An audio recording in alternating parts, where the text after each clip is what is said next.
तो बच्चों हम लोग एक्सरसाइज 1.4 पे आ गए, जिसके दो क्वेश्चन तो बोर्ड पे लिख दिए हैं मैंने। और जो पहला क्वेश्चन है वो लिखा है, नीचे दी गई संख्याओं में से कौन सी परिमेय संख्या और कौन सी अपरिमेय संख्या है।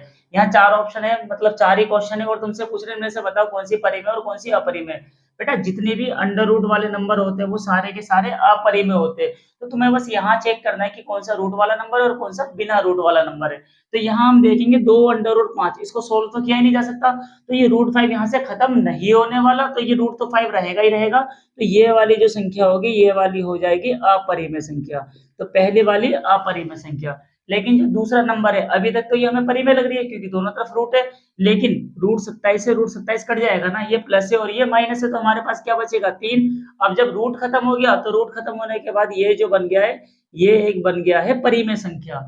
अब यहाँ भी देखेंगे, यहाँ भी √7, यहाँ भी √7 से √7 कैंसिल हो जाएगा, तो हमारे पास बचेगा 2/7। अब यहाँ कोई रूट वाला नंबर नहीं बचा, तो ये भी बन जाएगा हमारे पास परिमेय संख्या।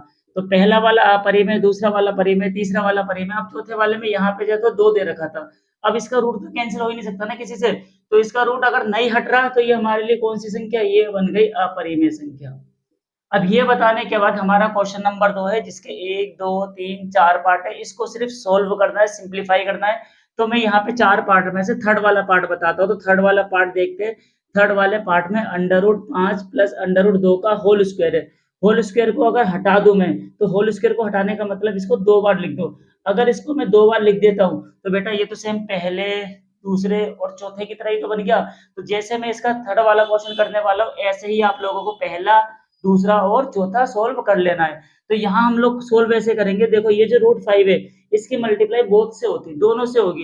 अब इसकी इससे होगी, तो √5 की मल्टीप्लाई, यहाँ देखो √5 की मल्टीप्लाई अगर √5 से होगी, तो ये समझ लो रूट से रूट कैंसिल हो गया, इसको एक बार लिख लिया जाता है 5। तो √5 की मल्टीप्लाई √5 से करी तो यहाँ पे आ गया 5। अब √5 की मल्टीप्लाई 2 से होनी है, जैसे एग्जाम्पल के √5 मल्टीप्लाई √2। अब यहाँ पे सेम थोड़ी है दोनों, जब सेम नहीं है तो मल्टीप्लाई हो जाती है। तो 5 2 जा कितना आ गया 10, तो इसकी इससे मल्टीप्लाई करते यहाँ पे आ गया √10। यहाँ दोनों से मल्टीप्लाई कर दी। अब इस √2 की इससे भी होगी और इससे भी होगी। अगर इसकी इससे करूँ तो दोनों अलग अलग नंबर है और रूट में तो मल्टीप्लाई हो जाती है। तो 5 2 जा यहाँ भी कितना आ गया √10 आ गया। अब यहाँ इसकी इससे करेंगे, √2 की मल्टीप्लाई अगर √2 से करेंगे तो रूट फिर से कैंसिल हो जाएगा और 2 को एक बार लिख देंगे, तो 2 लिख दिया। इसकी मल्टीप्लाई इससे होगी तो यहाँ पे 2 लिख दिया हमने। अब यहाँ जो नंबर है वो आप लोगों को जोड़ने हैं। तो बिना रूट में ये है, बिना रूट में ये, तो ये दोनों ऐड हो जाएगा। 5 और 2 कितना हो गया 7 हो गया। अब यहाँ पे √10 1 और √10 2, 1 और 1 2 बार है, तो इन दोनों को जोड़ के 2/10 मैंने लिख दिया। ये इसका आंसर है। और ऐसे ही इसके तीनों पार्ट को सोल्व करना है। अब इसमें तुमसे हर परिमेयकरण करने को बोला है। तो हर परिमेयकरण में सबसे पहले सुन लो कि कोई भी दो नंबर हो, जैसे मान लिया जाए 2/7, तो ऊपर वाला अंश होता है ऊपर वाला अंश होता है और नीचे वाला क्या होता है, हर होता है। तो हमें यहाँ हर क्वेश्चन में हर परिमेयकरण करना है। तो हर परिमेयकरण पहले वाले में देखते हैं, 1/√7, यही था क्वेश्चन ये।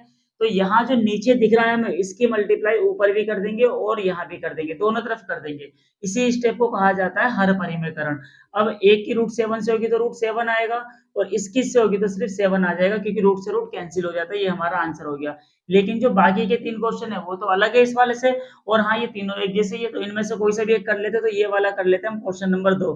तो क्वेश्चन नंबर 2 में दे रखा 1/√7 माइनस √6, ऐसा ही है। अगर ऐसा क्वेश्चन में आपको हर परिमेयकरण करने को बोल रहा है, तो सबसे पहले बीच में ध्यान दो कि इन दोनों के बीच में साइन कौन सा, माइनस। तो यहाँ मैं एक काम करूंगा, यहाँ दोनों के बीच में लगा लूंगा प्लस, और इसी को ऊपर भी लिख दूंगा, इसी को नीचे भी लिख दूंगा। यहाँ माइनस था, दोनों तरफ प्लस लगा दिया, और सेम नंबर यही है। यहाँ प्लस है तो दोनों तरफ माइनस लगा देंगे, यहाँ माइनस है तो दोनों तरफ प्लस लगा देंगे।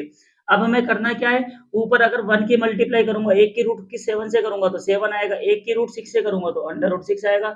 नीचे क्या करना है, नीचे हमारे पास एक फॉर्मूला होता है, a plus B A minus B बराबर होता है a² माइनस b²। कभी भी दो नंबर ऐसे हो, एक बार प्लस में एक बार माइनस में, तो उसको a² और b² कर दो। तो यहाँ माइनस में और यहाँ पे प्लस में, तो ये a हुआ और ये वाला b हुआ। तो a² मतलब 7², b² मतलब 6²।